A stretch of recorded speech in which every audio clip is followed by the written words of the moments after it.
All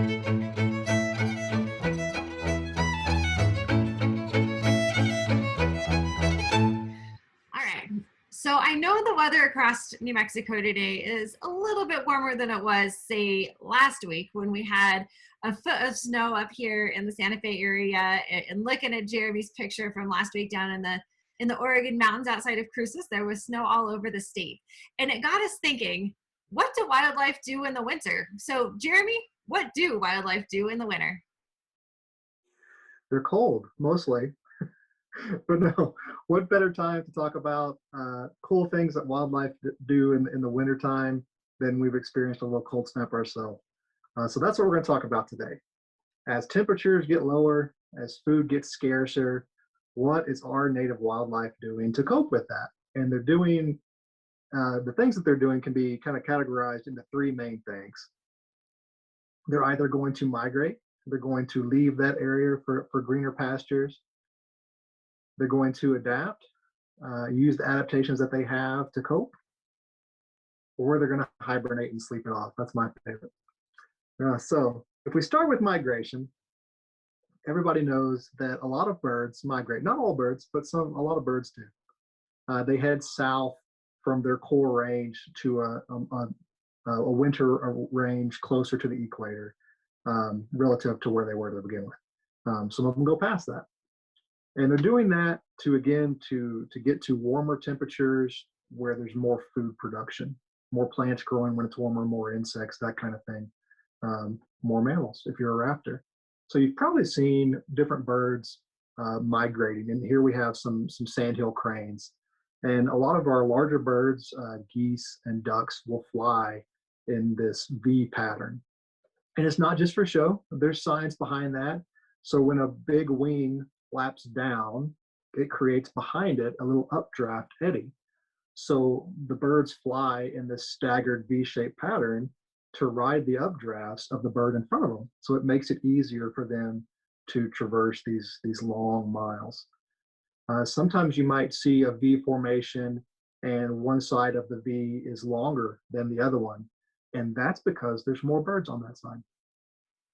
Yep. One of our New Mexico raptors is Swainsons Hawk. Swainsons Hawks can be identified by that dark brown bib beneath their chin and on their chest, like they were eating barbecue or something like that. And Swainsons Hawks have a remarkable migration pattern. So they spend a lot of their time in North America or Central America. They can get down that far south. But come wintertime, the ones that are hanging out in New Mexico go all the way down to South America. It's kind of centered around Argentina and some other places around there. So round trip, these Swainsons Hawks are looking at 12,000 miles. That is quite the Uber bill. Have you ever seen a duck sitting or standing on ice and wonder how its feet don't stick to the ice or freeze the animal to death? Well, there's an adaptation keeping that animal comfortable. So the blood flow in bird legs is counter current. Okay, so and then the proximity to each other is close, so that they have kind of a warming and a cooling effect on each other. So what you have is warm arterial blood from the body going down into the leg, and cooler venous blood returning to the body to get pumped again by the heart.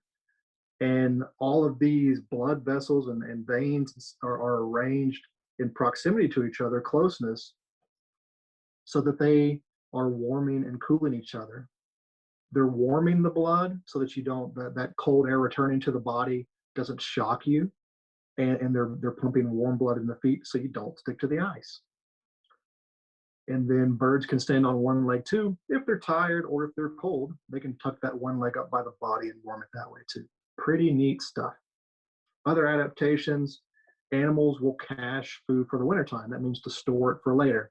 Everybody knows that squirrels do that. They're famous for it. That's how we get forests. And here we have a tassel-eared squirrel, also called an Abert's squirrel, New Mexico residents. But birds do it too. Here's a bird species we have in the state called the acorn woodpecker, and you can see from the picture there, it has hidden acorns, as the name would suggest, in a tree trunk, a dead tree trunk. So it's going to peck out a cavity and then stash its food in there, and that's going to be its pantry for the wintertime. Another mammal that we might not think about as caching food, but does, it's still a rodent like the squirrel, is the beaver. Yeah, the American beaver can cache food too. So inside their lodges, their homes, because remember they don't live in the dam. That's for water retention. Inside their lodges, they can get freshly nibbled off cuttings from trees and bushes and stuff that they like, and they can stick it in the edges of their exit, their water hole to get out of their lodge, where it's muddy and where it's wet, and it serves as a refrigerator for those guys. So the American beaver using a fridge. Other adaptations that animals use is they might grow more hair, or their hair might get more dense as cooler temperatures come on. And here you see a mule deer, and look at its ears. Look how long and curly the hair is inside of its ears. And that's in response to winter. And coyotes do the same thing. Oh, mule deer's out of here. I saw a coyote. Coyotes get woollier and denser hair, but it's not just mammals doing that. Birds can do it too. The American robin might be on the leaderboard for doing this, as they can create about 50% more feathers, up to 50% more feathers in response to cooler temperatures. So that kind of makes you wonder what the before and after picture might look like there for balding robins. And bears. How are we going to talk about winter without talking about bears? Everybody knows that bears hibernate, right? But large mammals don't actually hibernate.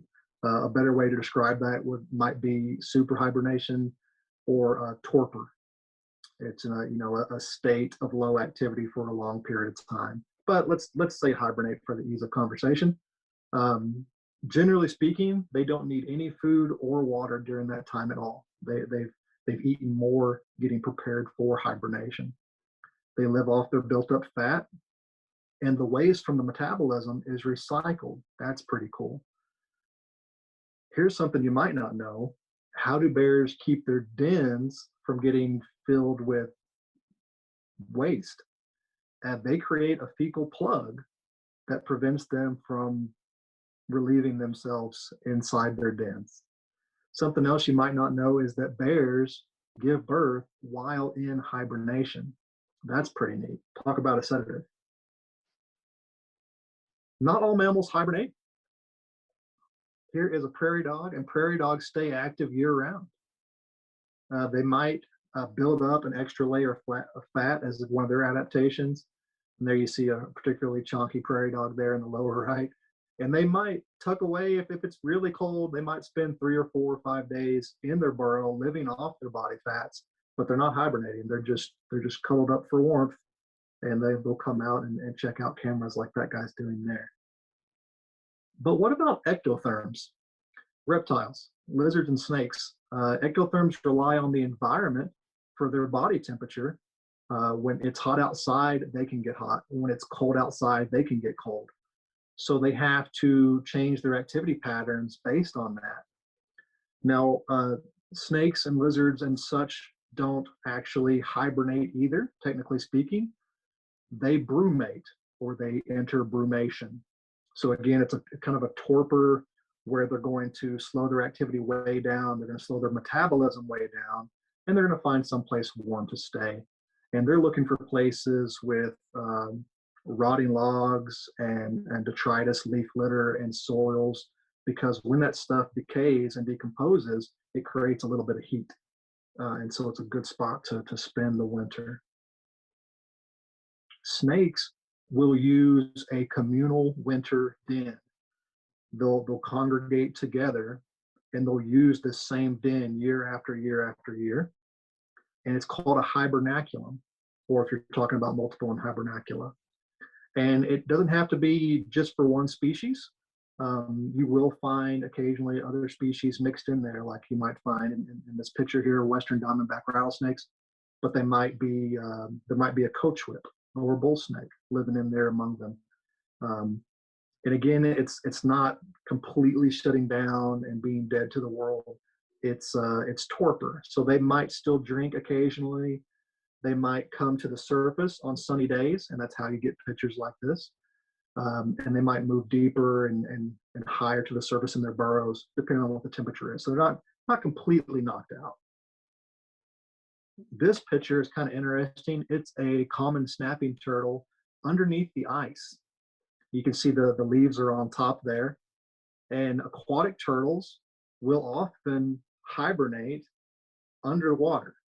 So they will overwinter underwater.